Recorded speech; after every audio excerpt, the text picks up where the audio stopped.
My mother had been gone for 4 months when the electrician called and told me not to bring anyone with me. His name was Pete Okafor, and he'd been recommended by my neighbor 2 doors down as someone honest, which in my experience is the most important thing you can say about a person who works in your walls. My mother's house in Denton had been sitting empty since September. She passed on a Friday, which felt wrong somehow, the way certain details about death feel wrong. Like the universe hadn't paid attention to what day it picked. She was 71. Her doctor said the stroke had been massive and that she likely hadn't suffered. And I have held on to that sentence the way you hold on to something you're not sure is true, but need to be true anyway. I drove the 35 minutes from my place in Frisco with the windows down even though it was February and cold enough that I had to put them back up after about 5 minutes. Some habits don't make sense. I just didn't want the quiet. The house on Birchwood Lane was a tan brick ranch, the kind built in the mid-'80s, when neighborhoods in North Texas all looked like someone had ordered them from the same catalog. My mother had lived there for 26 years, longer than she'd lived anywhere. She painted the front door red the second year she was there, because she said a house needed something to make it yours, and that door was still red, a little faded now. The paint cracking at the bottom corner where the weather got at it every winter. Pete's truck was in the driveway. He was waiting on the front steps rather than inside, and I noticed that immediately. A man who has been in empty houses for a living doesn't usually wait outside. He stood up when I pulled in and shook my hand with both of his, which is not how you greet a customer when everything is routine. He said he'd been hired to rewire the utility room and check the panel. Standard work. Before I put the house on the market, he'd started that morning, moving some of the plastic shelving units my mother kept along the back wall, the ones she used for her canning supplies, mason jars and lids and big bags of sugar she ordered from the restaurant supply store 2 towns over because she said the grocery store sizes were an insult. Behind the last shelving unit, flush against the drywall, he'd found a door. Not a real door. A panel. Roughly 2 feet by 3 feet, painted the same off-white as the rest of the wall, with a small latch recessed into the surface, the kind that sits flat and requires you to press a fingernail into a slot to release it. The shelving unit had been positioned in front of it so precisely that you would have needed to move everything to find it. Someone had put it there on purpose. Pete said he didn't open it. He said he figured whatever was behind there was mine to open, not his.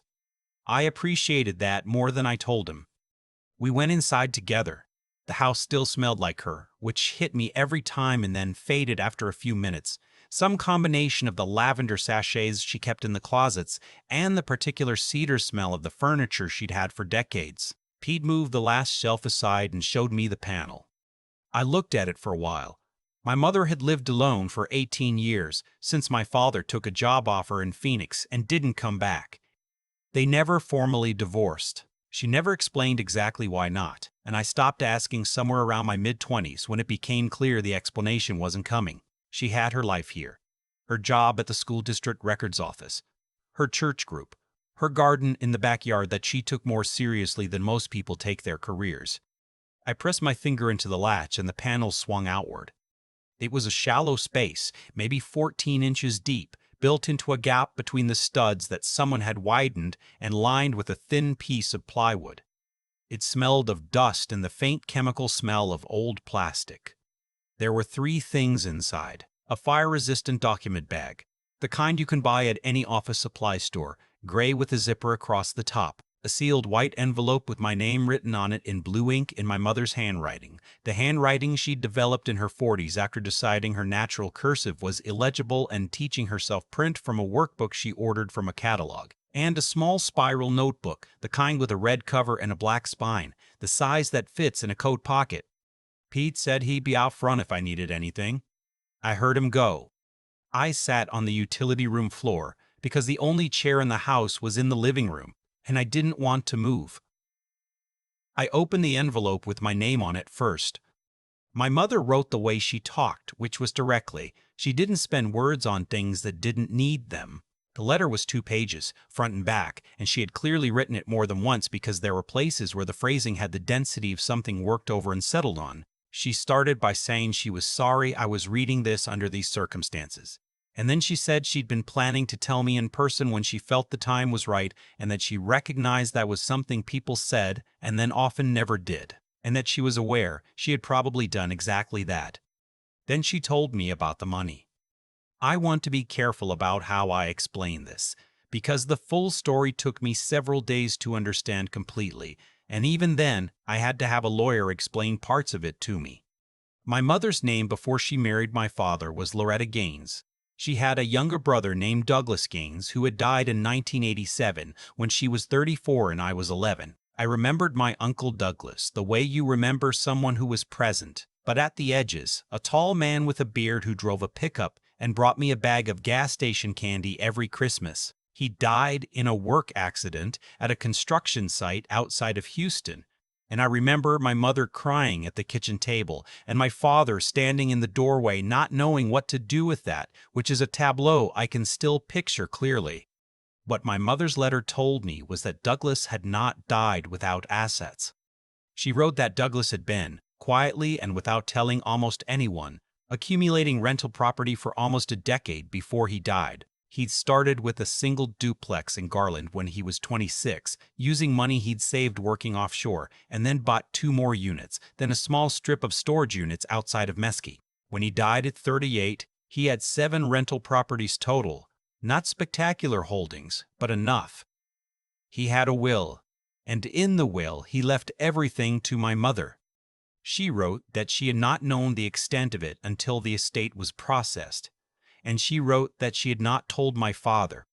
She wrote that she had not told my father because she had already, by 1987, understood certain things about her marriage that she was not ready to act on yet, and because the inheritance felt like something that was hers in a way that very few things had been hers, and because she had spent enough years watching money that came into their household disappear into projects my father initiated and then abandoned, that she had made a decision.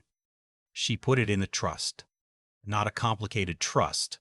A straightforward vehicle managed by a bank in Dallas with a financial advisor she'd met through her church, a retired estate attorney named Arthur Fenwick, who helped her set it up in 1989 for a fee she paid from the first rental income check. She didn't liquidate the properties immediately. She held them for several years and sold them incrementally when the market in North Texas started moving in the early 90s, and by the time the last one sold in 1997, the trust held just over $400,000. I read that number 4 times.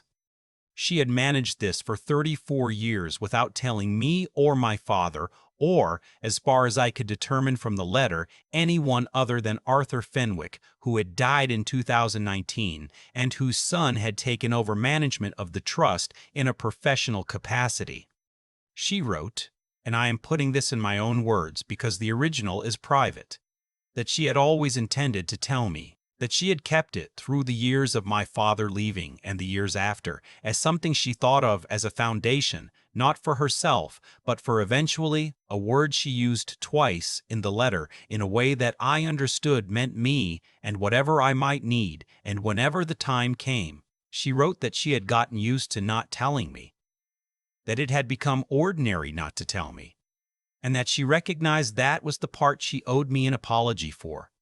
She wrote that everything in the trust would come to me, that Arthur's son Clifford had all the documentation, and that she had left his contact information in the fire-resistant bag along with the trust documents. She wrote, at the end, that she hoped I would understand why she had done it the way she'd done it, and that she thought probably I would understand better than she had understood when she was in the middle of it, because I was more patient than she had been. I set the letter down on the concrete floor and looked at the shelving unit my mother had positioned in front of that panel for some portion of 26 years, and I thought about all the times I'd stood in that utility room, helping her carry in groceries or looking for a tool she kept on a hook near the water heater, and the panel had been 18 inches from my left shoulder, and I had never known it was there. I opened the fire-resistant bag next. The trust documents were there, a stack of papers in a plastic sleeve, and a business card clipped to the front with Clifford Fenwick's name and a Dallas address and phone number. There was a current statement showing the trust balance. I will not say the exact number, but it was more than $400,000. 34 years of management had not left it smaller. Then I opened the spiral notebook. My mother had kept it in what I can only describe as her accounting voice, which was different from her letter voice. Dry. Precise. Dates in the left margin. Short entries. The earliest was from 1989. The most recent was from 8 months before she died.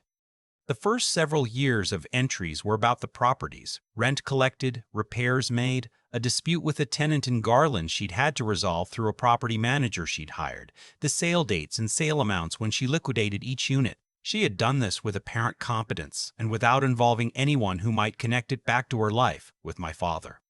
There were entries about my father, not many and not emotional. Dates when he had made financial decisions that affected the household in ways she had found difficult. A failed business venture with a man named Chip Dawson in 1991 that had cost them $11,000 they did not have. A second one in 1993.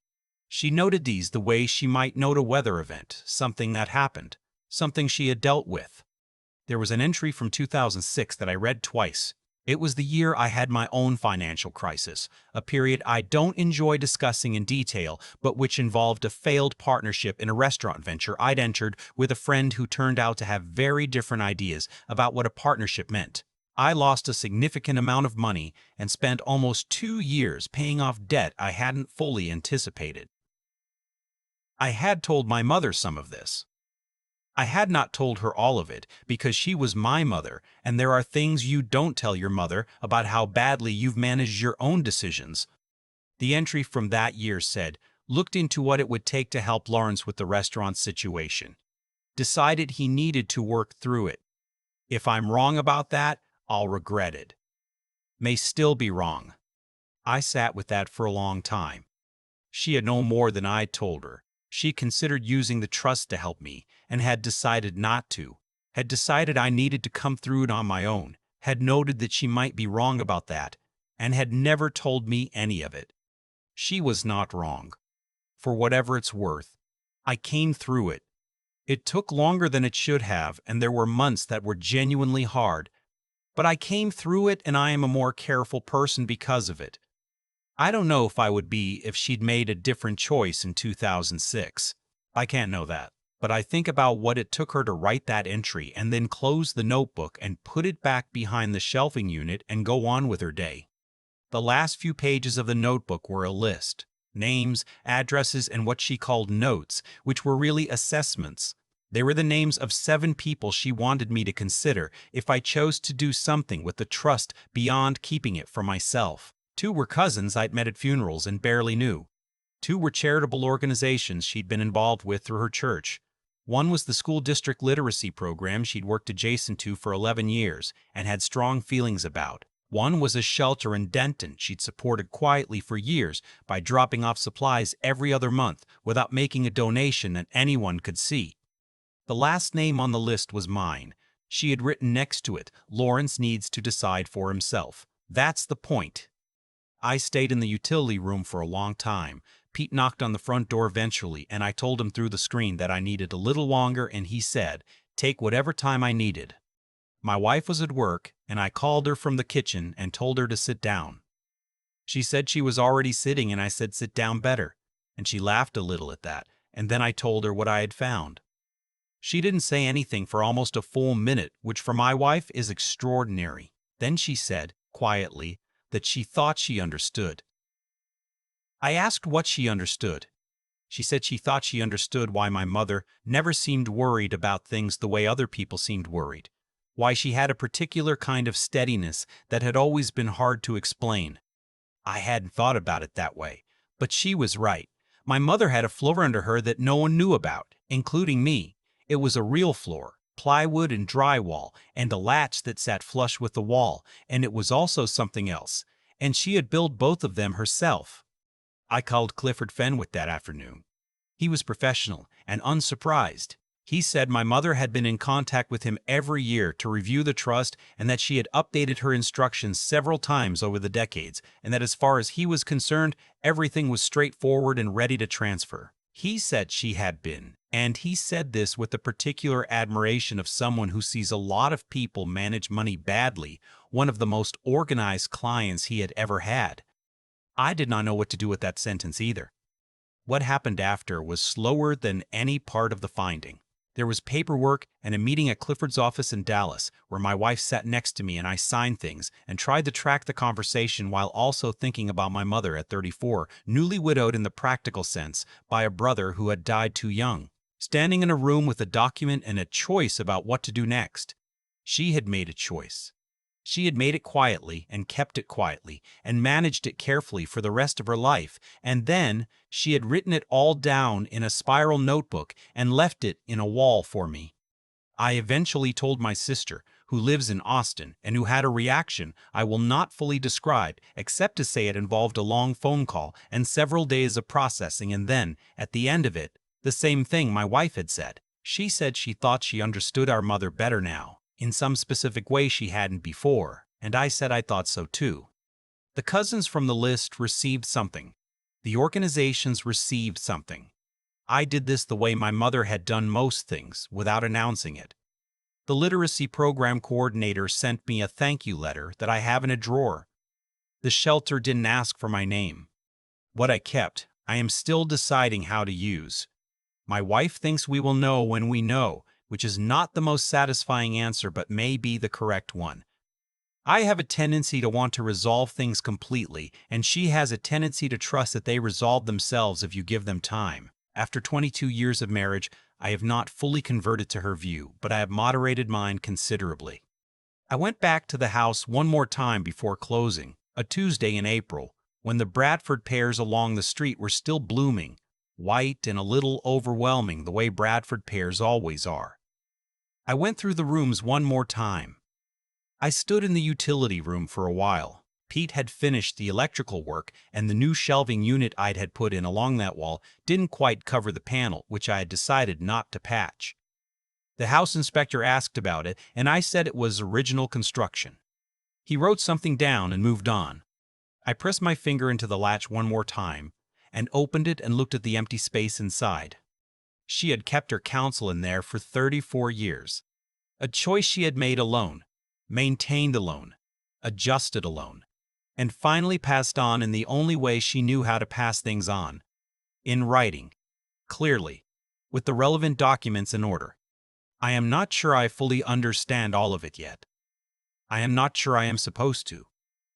She was a private person who expressed care in practical terms, who loved her children in the way of someone who had grown up watching love get spent carelessly and had decided to spend it carefully instead.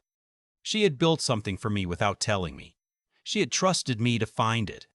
I closed the panel and stood there in the utility room with the smell of new paint and cedar and something that was almost but not quite lavender. And I thought about the red front door and how she had painted it the second year she was here because she said a house needed something to make it yours. I think I finally understand what she meant by that.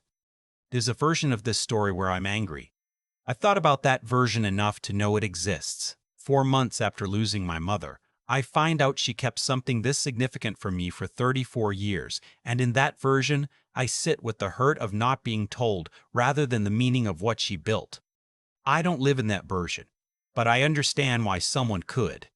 What I keep coming back to is the 2006 entry in her notebook, the one where she looked into helping me and decided not to. That took something. Not coldness, the opposite of coldness. It took the kind of clear-eyed love that can hold someone's immediate comfort in one hand and their long-term growth in the other and choose the harder one. Most people can't do that for themselves. She did it for me quietly, in a spiral notebook behind a shelving unit, and then she went on with her day. I've been thinking about what that requires of a person. It requires that you know the difference between rescuing someone and believing in them. My mother understood that difference in a way I'm still learning. She watched me struggle through that period, and she did not look away, and she did not step in, and she held the conviction that I was capable of coming through it even when I was not particularly convinced of that myself. That's not indifference. That's a form of respect I didn't recognize until I found the notebook. And then there's what she built. a duplex in Garland at 26, working with what she had, making a decision that most people in her situation would never have thought to make. She had no particular advantage. She had a brother who had trusted her with something, and she had the discipline to treat that trust as a responsibility rather than a windfall. 34 years of management, annual reviews with a financial advisor she'd found through her church, careful, consistent, unglamorous work, sustained across decades, without anyone watching and without anyone's approval required. I don't know many people who can do that kind of thing. The ones who can tend to be the ones who understand that integrity doesn't need an audience. She made a choice in 1987 that most people would have made differently, and then she kept making that choice year after year, through my father leaving and my own failures and her own illnesses and everything else that happened in 34 years of a life. She did not tell me because she understood that telling me would have changed something, made it contingent on my reaction, introduced a variable she hadn't planned for. So she documented it. She kept the notebook. She wrote the letter, and then she left it for me in a way that required me to find it rather than simply receive it. I think about the red door she painted the second year she was in that house. She said a house needed something to make it yours. She meant it literally, and she meant it in every other way too. She was a woman who understood that you have to do the work of claiming your own life, and she raised me to understand the same thing, and then she left me proof of it in a wall. I'm still deciding what to do with what she left. My wife says we'll know when we know. I think my mother would have said the same thing.